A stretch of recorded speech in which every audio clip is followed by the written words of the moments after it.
May the circle be open but unbroken. May the peace of the goddess be ever in your heart.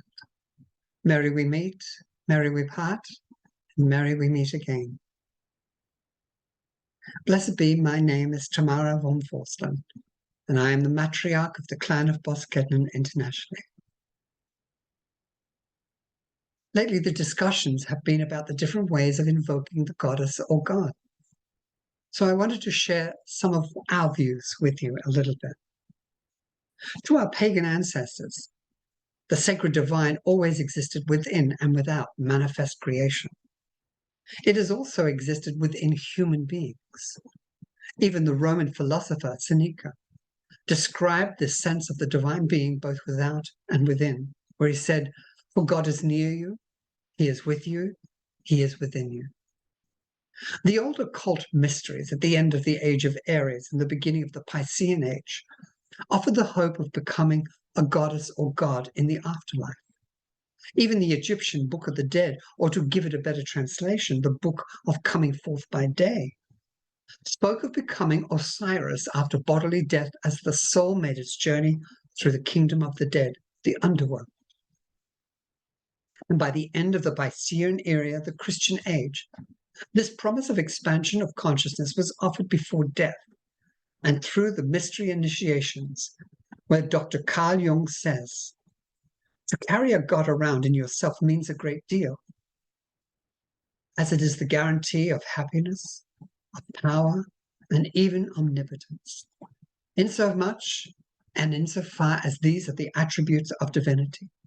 To carry a God within oneself is practically the same as being a God oneself." In the pagan mystery cults of the neophyte, of the seeker, after initiation is themselves in the second degree lifted up to the divine status at the conclusion of the consecration rites of the syncretistic Isis mysteries. He was crowned with a crown of palm leaves, set up on a pedestal and worshipped as Helios. In witchcraft, we bring the individual into contact with the divine part of his or her psyche through invocation. Invocation takes place only within the magic circle and involves a technique similar to that known as magic as the assumption of God forms. The divine forces are always invoked into someone of the same sex as the deity by someone of the opposite sex. For simplicity's sake, I will call these by the rather clumsy names of invoker and invokee. Although this couple have the principal responsibility, like all processes in the circle, the effect is achieved much more easily if the whole coven or clan assist in the etheric activity and visualization which precede the invocation and thus reinforce the invoker's actions. The procedure involves the person who is invoking kneeling before the person who is to be invoked upon. Both will visualize a particular archetypal form of the goddess or god in which they are trying to invoke. The invokee will then open up his or her inner stars to draw energy into the etheric body and enter the meditative state of consciousness. Invocation involves the invoker drawing the divine force into the body of the invokee. And at the beginning, it is desirable for the invoker to link his or her etheric energies with the invokee so that he or she can use these etheric links to inject the etheric body of the invokee with a particular archetypal image and force. To do this, the invoker directs energy from his or her base of spine chakra into the base of spine chakra of the invokee, and then draws this energy back into his or her sacral, and then directs back to the sacral of the invokee, and so on up the body until the energies reach the level of the third eye. And at this point, the invoker can then create a visual image of the goddess or god form, and then project it into the third eye inner star of the invokee, bringing it back in circuit through his or her crown inner star or chakra. The invoker can then develop the image, for example, visualize it forming at this crown of the invokee, then growing larger and larger and descending behind the invokee so that there is an image of the archetypal form actually standing behind him or her. If the invocation is a long one, then some of the process can be carried out during the beginning of the invocation, But if not, it is important to allow a silent period of entering the silence beforehand to prepare the invokee, especially when people are new to invocation. The Ancient Ones, or the goddess and god, are now asked to descend into the body of the High Priestess and priest. In saying invocations, we are performing a making, and it is important that the words are charged, that this is what they must be spoken as energized words of power, which are directed towards the inner stars of the invokee, using the energy of the throat inner star. The words should be accompanied by appropriate visualization on the part of the invoker. And this is an invocation which is very old. It is used at the spring equinox, which contains a lot of actual visual imagery. And these words are, I invoke thee, O Diana, huntress of the wood, lady of bright imagining, silver star of our desire, crescent moon of midnight clear, Diana the wild, Diana the pure, virgin huntress white as snow, fair thou art as the music of the harp, radiant thy smile as moonlight on water. Light thy step as blossom on the wind, thy womb is the cauldron of creation, which shall bring forth all hope to men.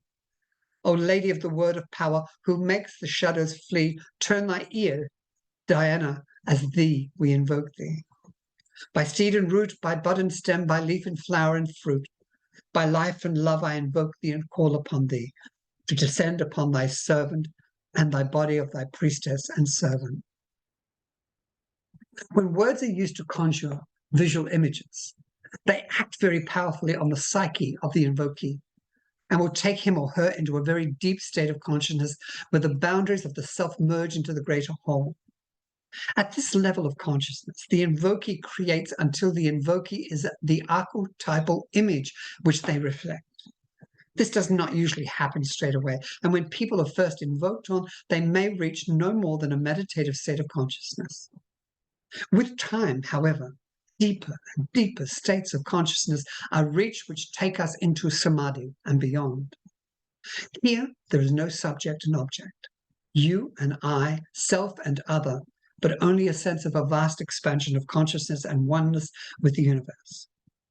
This is Lawrence Leshun's reality, the universe, unitive reality, where we enter into oneness with others and with the universe itself. And as we enter these states, much of the brain's higher frequency, better rhythm disappears, and with it much of our awareness of the outside world. All sounds rather than the words of invocation tend to fade away, and if we have our eyes open, the circle around us will then seem to recede into the distance and become very remote. This is often a sense of the body becoming taller and taller so that the magic circle seems far below. There can also be a sense of the circle and the people in it, and even the wider universe itself being somehow no longer external to us, but within us. Invocation has a strong effect on the crown, and which is the link between our individuality and our divine selves. When we are invoked upon, energy from the crown inner star descends down through us into our lower inner stars. At first, this energy is likely to descend only as far as the heart, and for most people, it takes many, many years before the force is able to enter their lower inner stars. This flooding of the etheric body with crown inner star energy is frequently accompanied by a very visible change in appearance of the goddess and god form, which the invoker has been visualized behind them. When through invocation we have entered a deeper state of consciousness, we fuse with the archetypal image and at that moment become the god or goddess. The invocation is not, however, something which appears only for those on whom the god or goddess has been invoked, but for all the clan are likely to enter the same state of consciousness as the invokee. The effects of the charge on the witches of the magic circle will depend to some extent on the invokee's ability to draw down the divine force and on all levels of development of the witches themselves. But they are likely to enter either the deeper meditative state of consciousness or into samadhi, and depending on the sex, to become at one with the invoker or the invokee.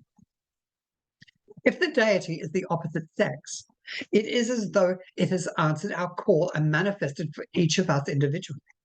We are a trans-psychic reality where we are united with, but also separate from the greater whole. If the deity is of the same sex, it is as though the deity has manifested not only within the priest or priestess on whom he or she has been invoked, but also within ourselves, for we have entered the unitive reality. There are a number of charges in the book, including the Great Mother charge, which is used at the first degree initiations and which is discussed and known beforehand by the seeker. And after a time, many find that they create their own charges, which are expressions of the respect and aspect of the deities of which is most important to them at that time.